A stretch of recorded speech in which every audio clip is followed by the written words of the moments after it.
Madurai AIIMS மருத்துவமனையை பொறுத்தளவில் இன்றைக்கு செங்கலை காட்டி வாக்கு கேட்ட உதயநிதி ஸ்டாலின் அவர்கள் இன்றைக்கு இந்த எய்ம்ஸ் மருத்துவமனை அமைவதற்கு ஒரு செங்கலை கூட எடுத்து வைக்கவில்லை என்பதுதான் சத்தியமான உண்மை. அதை எங்கு வேண்டுமானாலும் எங்களால் சத்தியம் செய்து சொல்ல முடியும்.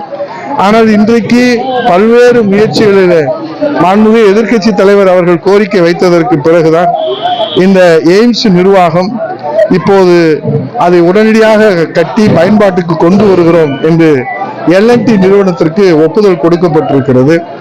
கொடுக்கப்பட்ட உடனே ப்ரீ கன்ஸ்ட்ரக்ஷன், அதாவது சுற்றுச்சூழல் அனுமதி பெறுவதற்கு முன்பாக ப்ரீ கன்ஸ்ட்ரக்ஷன் என்பதை தொடங்கி இருக்கின்றார்கள்.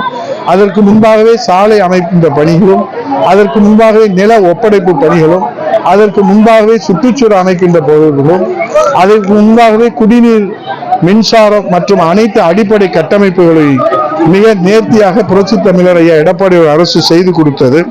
தற்போது இன்றைக்கு பல்வேறு நிலைகளிலே சுற்றுச்சூழல் நிபுணர் மதிப்பீட்டு குழு எய்ம்ஸ் நிர்வாகத்திற்கு அனுமதி, கட்டுமானத்திற்கு அனுமதி வழங்குவதற்கு சில நிபந்தனைகள் விதித்துள்ளதாக நாம் தெரிய வருகிறது. ஆக இந்த நிபந்தனைகளை உடனடியாக நிறைவேற்றி உடனடியாக கட்டடங்களை மக்களுடைய பயன்பாட்டிற்கு கொண்டு வர வேண்டும் என்பதுதான் இந்த ஒட்டுமொத்த தமிழ்நாட்டு மக்களுடைய எதிர்பார்ப்பாக இருக்கிறது.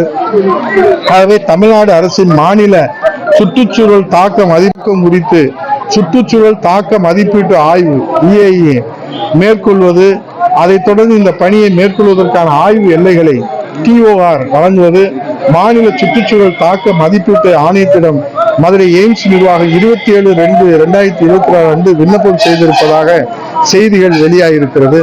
ஆகவே இன்றைக்கு இந்த எய்ம்ஸ் மருத்துவமனை கட்டிடம் கட்டுவது குறித்து ஒற்றை கல்லை காமித்து இன்றைக்கு ஒற்றை மனிதராக லண்டன் நகருக்கு சென்று வெற்றிகரமாக திரும்பி இருக்கிற சுற்றுலா முகாமை முடித்துவிட்டு இங்கே கட்சி முகாமுக்கு திரும்பி இருக்கிற உதயநிதி ஸ்டாலின் அவர்களே, இந்த 3 ஆண்டு காலம் இந்த எய்ம்ஸ் மருத்துவமனை அமைவதற்காக நீங்கள் எத்தனை செங்கலை எடுத்து வைத்தீர்கள் என்று இந்த தமிழ்நாட்டு மக்களுக்கும் மதுரை மக்களுக்கும் சொல்வதற்கு நீங்கள் தயாரா என்பதை இந்த நேரத்தில் கேட்டு, அவை நீர் மேலாண்மையிலே 100% இந்த அரசு தோற்றுவிட்டிருக்கிறது.